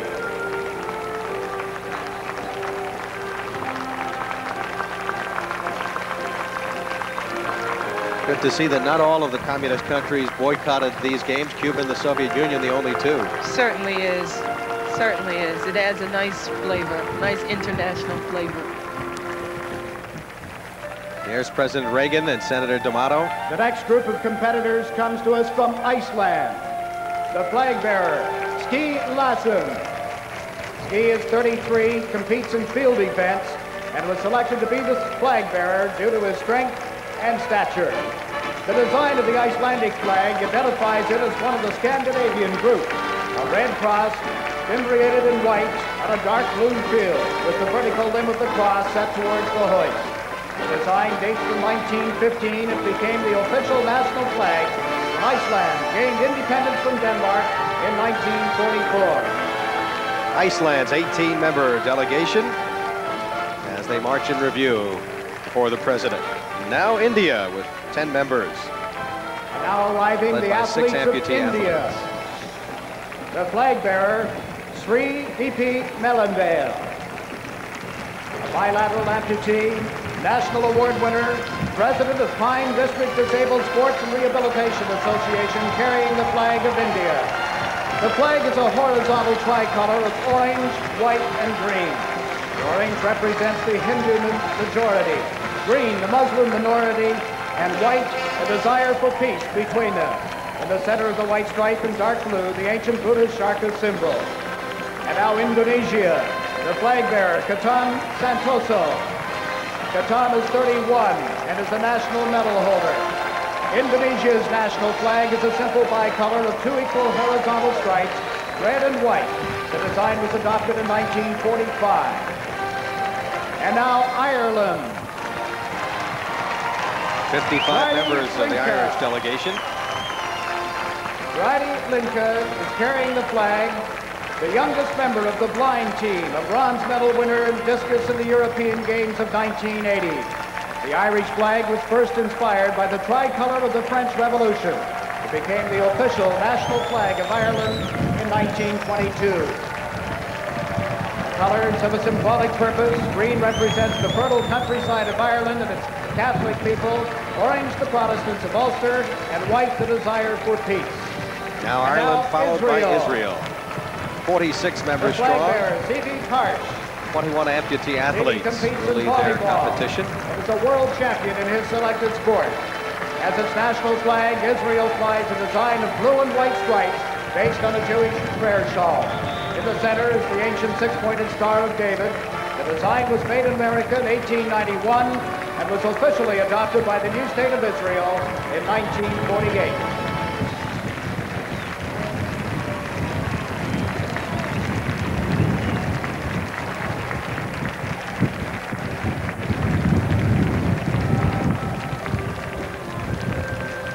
Arriving next is the delegation from Italy. The present design of the tricolor used as the national flag of Italy dates from 1946. The vertically striped tricolor is a symbol of freedom and unity for the Italian people. The colors include green, white, and red. Italy.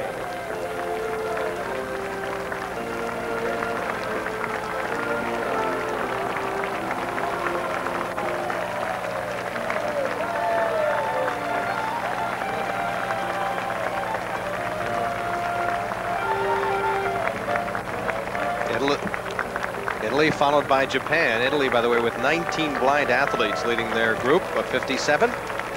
Japan will have 27 athletes competing. Arriving next, the nation of Japan.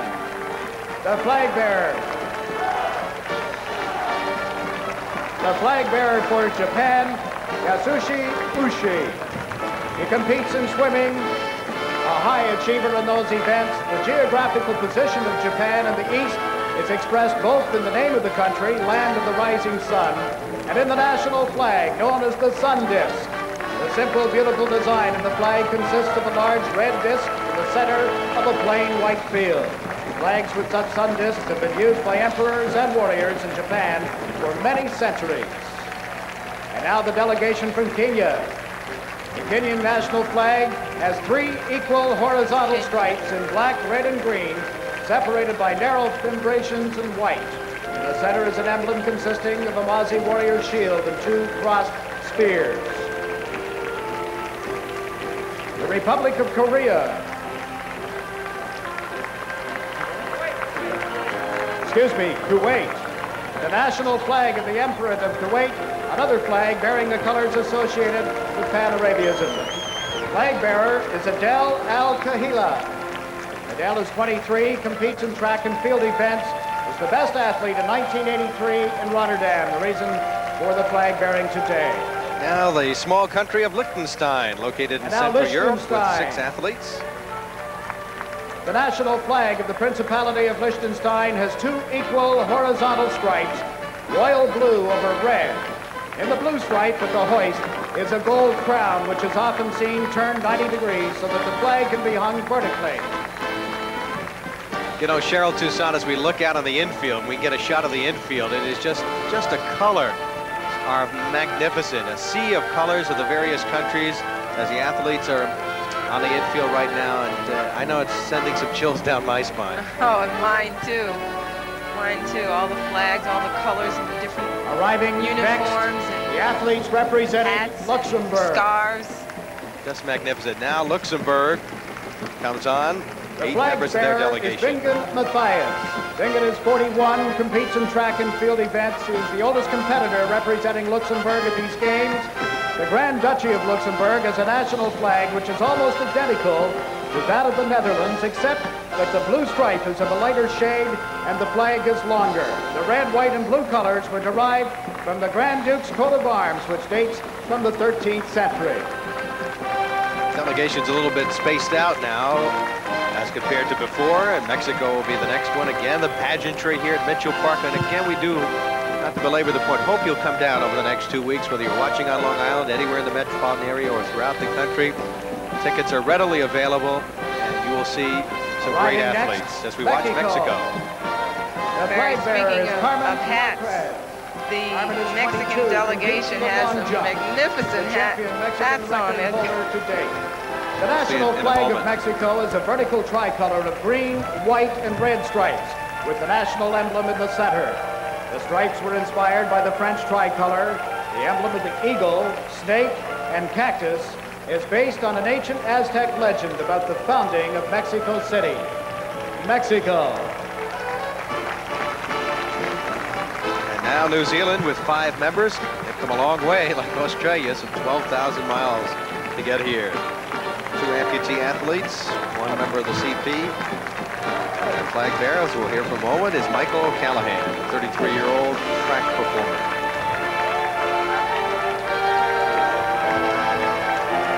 You know, looking at the faces, Cheryl, as they come by the presidential box, it's remarkable. It's so New full Zealand's of joy. flag bearer is Michael O'Callaghan. Michael is 33 years of age, competes in track events. He is the senior member of their team and thus chosen to carry the flag. Like Australia, New Zealand flies a national flag based on the design of the British blue ensign. It also incorporates the Southern Cross constellation in the fly, but includes only 4 of the stars. These were colored red and fimbriated in white. The New Zealand flag was adopted in 1902. As New Zealand passes in review, now one of the interesting groups from Norway, and they certainly are nattily dressed in white. Next, the contingent from Norway. The flag bearer is Erling Trondensen. Erling competes in swimming. Erling is 25 years of age, an outstanding sportsman, a gold medal winner in freestyle and butterfly, and 65 world records to his credit since 1976.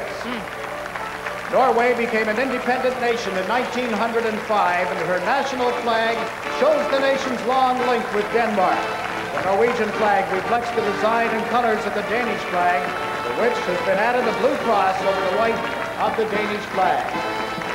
Norwegian team comprised of 22 amputee athletes, 14 blind, 19 cerebral palsy, and Lautre 5. As the infield starts to fill up, as the nations continue to parade before us. Hope you're enjoying the coverage here on Cablevision and Sports Channel throughout the East and throughout the country. Just part of the coverage you'll be seeing over the next 2 weeks. Some 20 hours of programming on the International Games for the Disabled from here at Mitchell Park. Next, arriving coming now, up will ladies be and gentlemen, the delegation China. of the People's Republic of China. The flag bearer is Yao Zhenyu. Yao is 26, competes in track and field, great strength, and a record holder in the shot put. He is the flag bearer. The flag, red, the color symbolizing communism, is also the traditional color of the Chinese people and is appropriately the color of their flag. In the upper hoist is a large 5-pointed star, a symbol of the ideological program of the Communist Party of China. And to its right, an arc of 4 smaller stars representing the 4 main social classes of the Chinese people workers, peasants, petty bourgeois, and patriotic capitalists, united under the leadership of the party.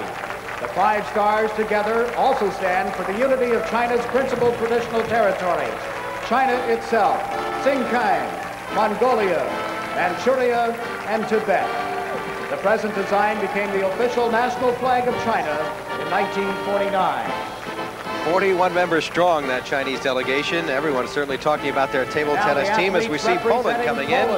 26 members strong, very good in soccer and track and the field. Polish national flag colors derived from the 13th century state coat of arms, bearing a white eagle on a red field. The flag is the plain bicolor of two equal horizontal stripes, white over red. This flag was created when Poland became an independent nation after World War I. The athletes of Poland. Amputee athletes, number 14 on this team, and as we mentioned, they're supposed to be very good in soccer and track and field. As the nations continue to parade before the reviewing stand, Portugal will be the next one coming up, as the Polish team passes in review, tips their hat to the president. Portugal 26 strong, led by 15 cerebral palsy athletes. Nice colors of our next arriving contingent comes to us this red. afternoon from Portugal.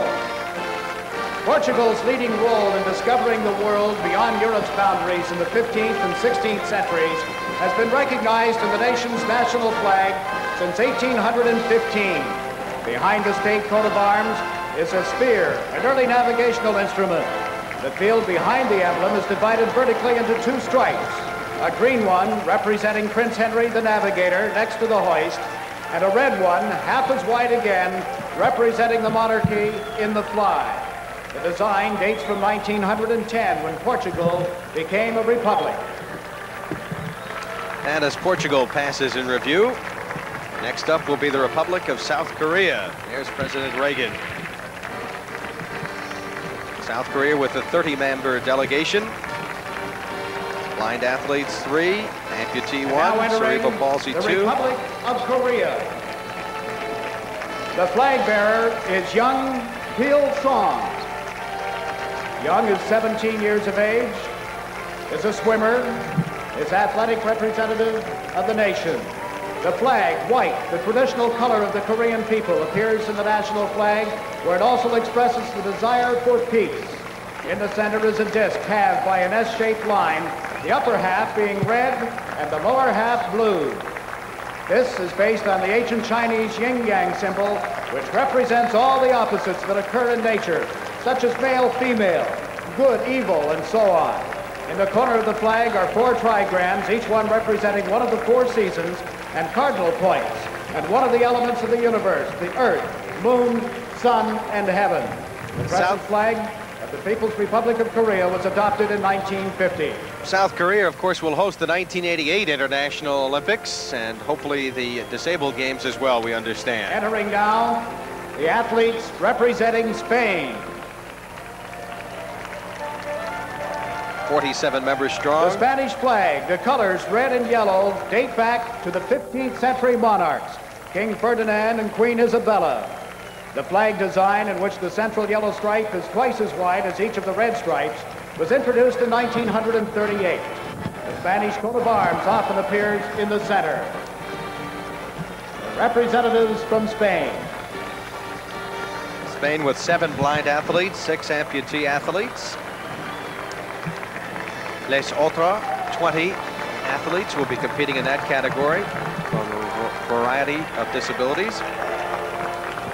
And the spectacle grows here at Mitchell Park as we next have Sweden coming in. 98 members of the Swedish delegation clad in yellow and blue. 30 amputee athletes and 20 from cerebral palsy will lead them. A very strong overall team, we're told. Sweden. Flying the Swedish national flag dates back to the early 16th century.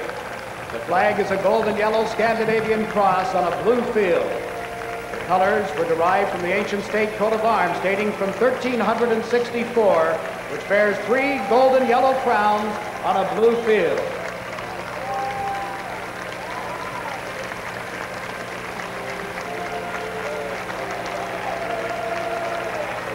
Large Swedish delegation, almost 100 strong, Cheryl Toussaint, and they've been one of the more advanced countries when it comes to athletes and treating disabled people as human beings, as many countries have been a little slow in dealing with that.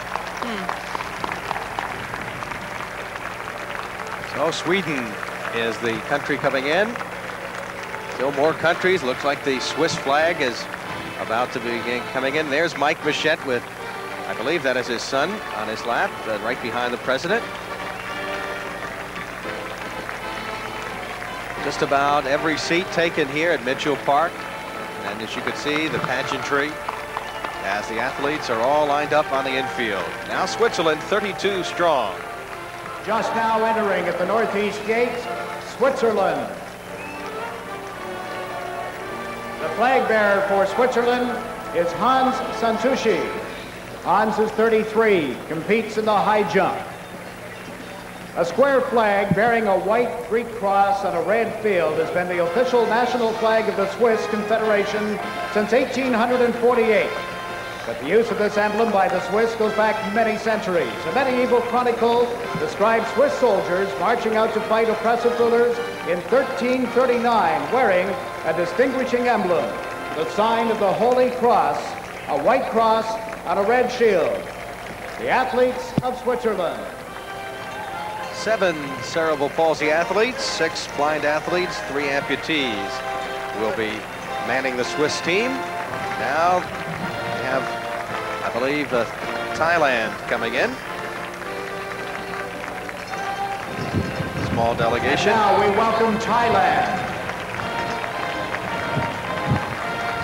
Since 1917, the design of the flag of Thailand, Land of the Free, has been a horizontally striped flag of red, white, and blue. Each of the red and white stripes is 1/6 of the width of the flag, while the central blue stripe is 1/3 of the width. The representatives of Thailand. Trinidad Tobago will be the next country coming into view, and there they are. 5-member delegation.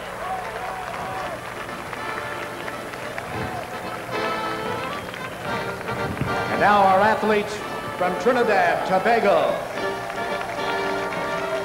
Since their independence from Britain in 1962, the islands of Trinidad Tobago have flown a red flag with a white stripe, a black stripe, fimbriated in white, running diagonally from the top of the hoist to the foot of the fly. The red is said to stand for the warmth of the people, the black for their strength and the wealth of the islands, and the white for the sea and the aspirations of the people of Trinidad Tobago.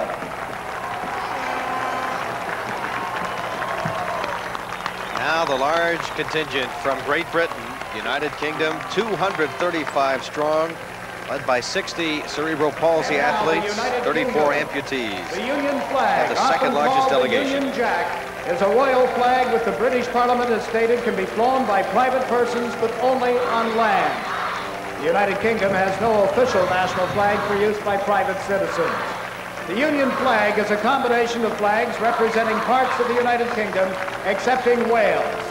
The flag incorporates the red St. George's Cross of England, fimbriated in white, with the St. Andrew's Satire of Scotland as its field. Great Britain will, of course, host the spinally paralyzed athletes, and that'll be in July, as they'll be having a major competition there. The British, who are told, are strong in track events, particularly the blind, and they're also very good in soccer as well. They'll have 26 blind athletes competing. And the Parade of Nations continues here. Looks like more members of the British delegation coming in. I believe Governor Cuomo has arrived and is seated just below us to the right of Jiggs McDonald, who is doing another outstanding job as Master of Ceremonies. Governor and his wife, President Reagan, with Nassau County Executive Francis Purcell and Senator D'Amato, also part of the VIP reviewing stand. Members of the Great Britain team. And looks like some British people have come over. Pretty supportive. Again, the pageantry is something to behold. Cheryl, I've never had the pleasure. I'll be covering the Olympics in Los Angeles this year, but never had the pleasure of seeing the actual pageantry, and it is really a very tingling moment. It surely is.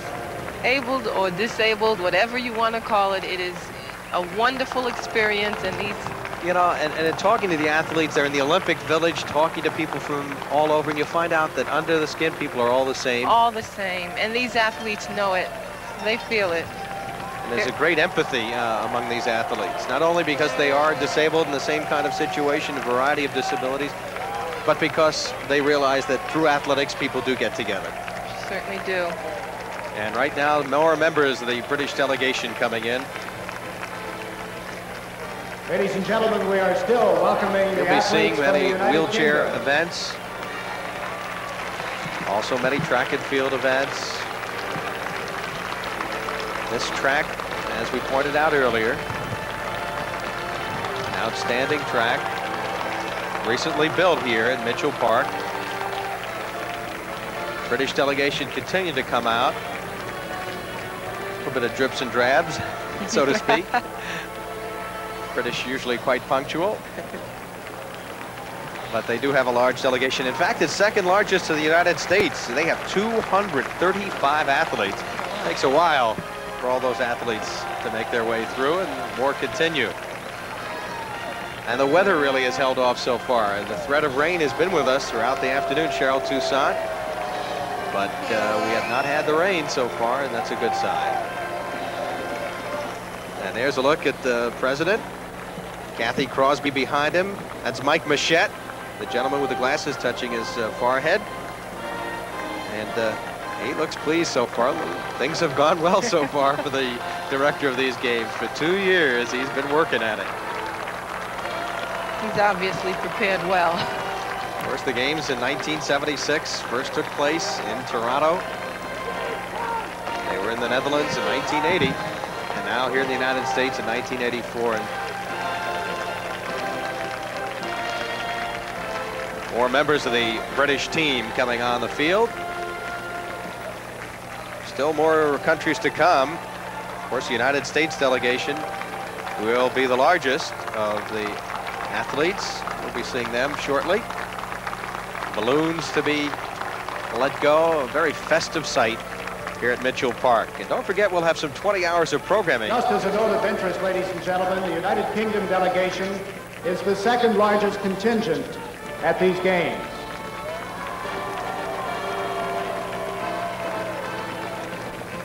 You can see the field filling up with athletes from around the world. As far away as Australia, you have the Faroe Islands, the little islands off Iceland and Scotland, 50,000 people there. They've sent representatives. Over 50 nations, and this is the second largest sporting event in the world this year. Here's Yugoslavia.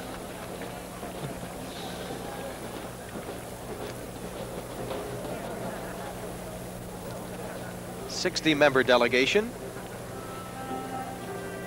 And as we mentioned earlier, the only communist countries Yugoslavia not became an here, independent Soviet state Union and Cuba. only after World War I, when several previously separate countries united in 1918 to form a new kingdom. The blue, white, and red colors of the flags of these former states were incorporated into the national flag of the new country, a tricolor of horizontal stripes bearing a coat of arms. In 1946, the coat of arms was replaced by a red star, the symbol of communism. The athletes from Yugoslavia.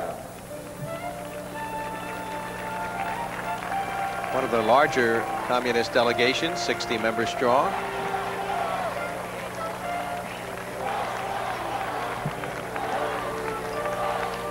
Once again, remember, 20 sports will be competed in here over the course of 2 weeks.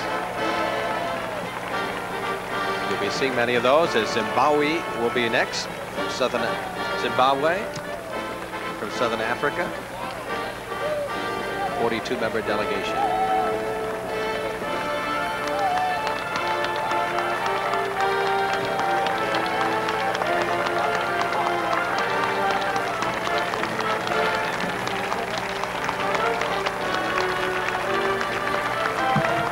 Well, right up here, Cheryl Toussaint.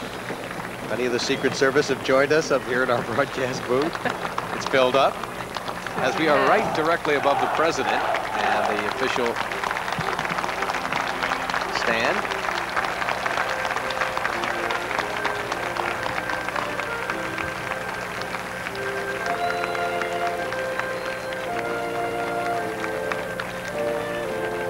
Arriving next, the delegation from Zimbabwe. Delegation comes in.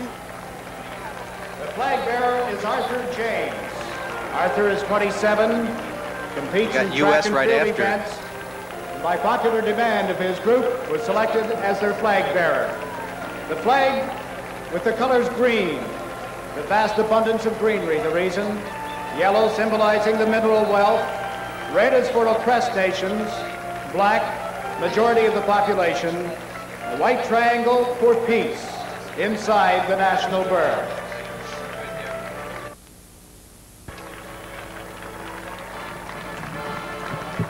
United States delegation coming in just a moment. 264 strong. Led by 65 CP athletes and their coach Carol Machette. Blind athlete 60 and their coach Dave Beaver. The host for the 1984 Games, the United States of America. Bill Teague will coach their amputee athletes. 59 members of that team. As host nation, the flag of the United States traditionally laughs. The Star-Spangled Banner, the Stars and Stripes, or Old Glory, the affectionate names given to the national flag by Americans. The flag has had the same basic design since 1777, and the flag bearer this afternoon is John Jerome. John is 47 years of age, competes in the shot put, discus, and javelin.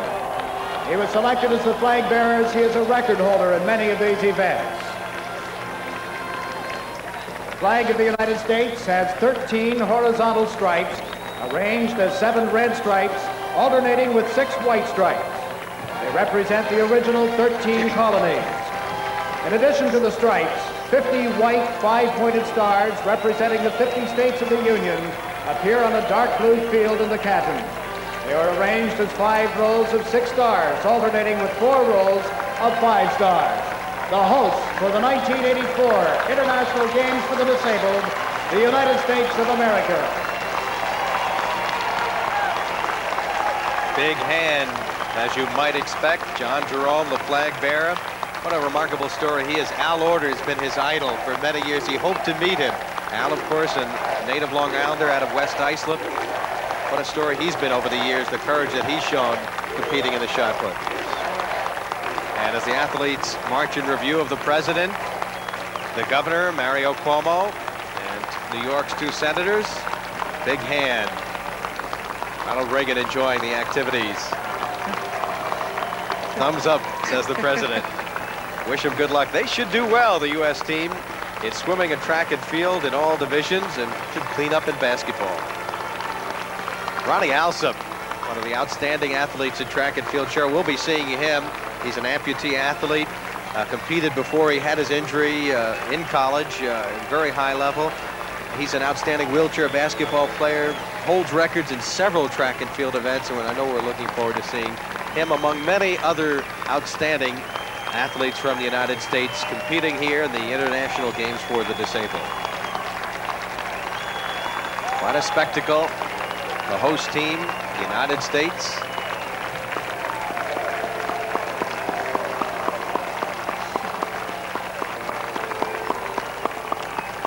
More athletes continue to come in. Remember, the U.S. delegation, 264 strong.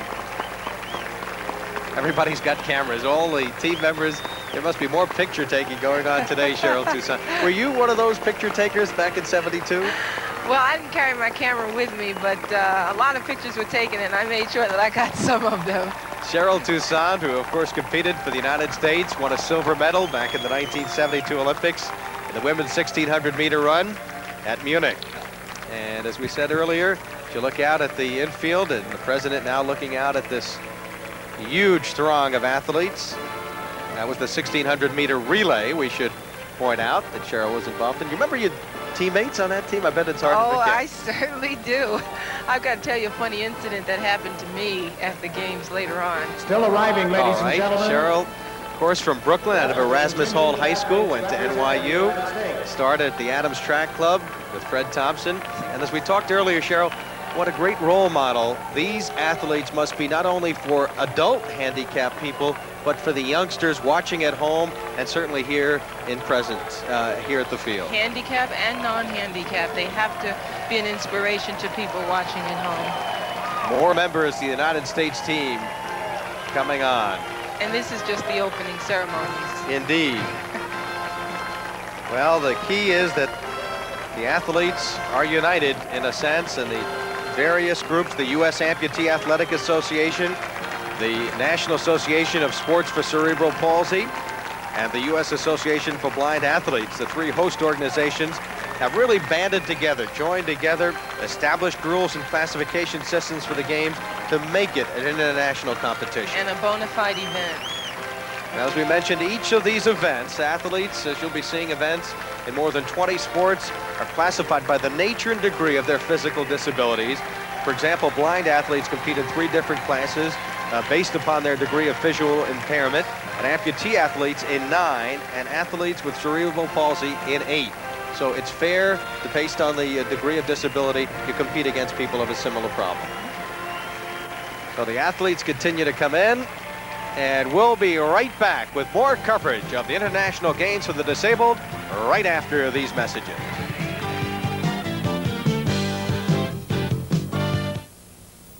This Bud's for everyone who keeps things rolling on the mighty Mississippi. Breakaway barge, please respond. Let's get him. This is the Navy building. We're right below here and we're on our way out.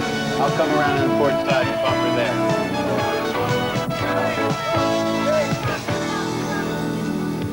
Yeah, just for you. That distinctively clean, crisp taste that says Budweiser. For all you do, this Bud's for you. This may come as a surprise to you, but money does grow on trees. It grows faster at Apple Bank branches all over town, in high-interest CDs, money market accounts, free checking accounts that pay interest.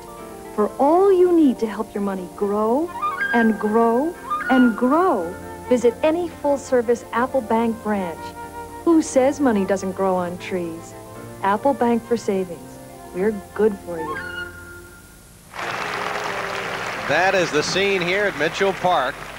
All the athletes on the infield. Mr. William B. Williams. Now we'll have Jiggs McDonald introducing William B. Williams, who will continue with the ceremonies. William B. Williams, noted disc jockey in the New York area, I suggest that and if you've spokesman ever for Genovese wondered Jugs, about one of the words major courage and sponsors. Spirit, you have just seen it unfold before your eyes right here today.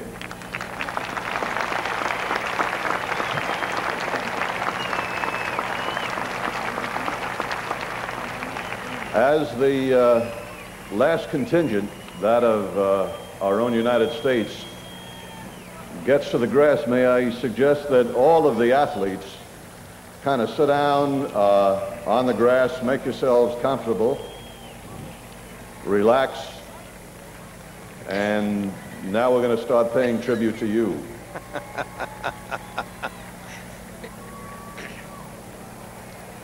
I would direct your attention once again to the stand where Dr. Kirby Jolly, Dr. Jolly, will strike up the Olympic March, and I would ask for a moment if you would join me in welcoming the composer of the Olympic March, Dale Hopper. Mr. Hopper is Dale Hopper, and this is the Olympic March, ladies and gentlemen.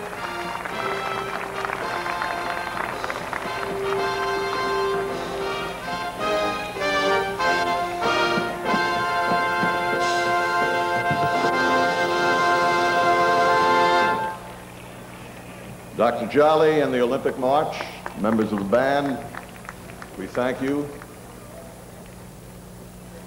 I'd like you to welcome now the President of the International Coordinating Committee of Sports for the Disabled, Commander Cameron. Commander?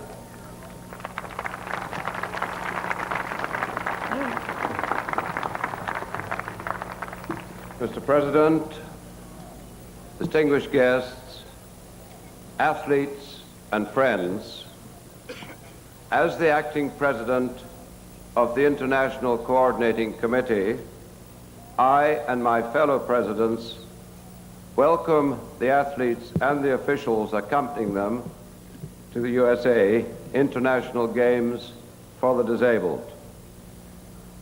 The first to be held under the overall control of the International Coordinating Committee, with delegated responsibility to your organizing committee here in Nassau County.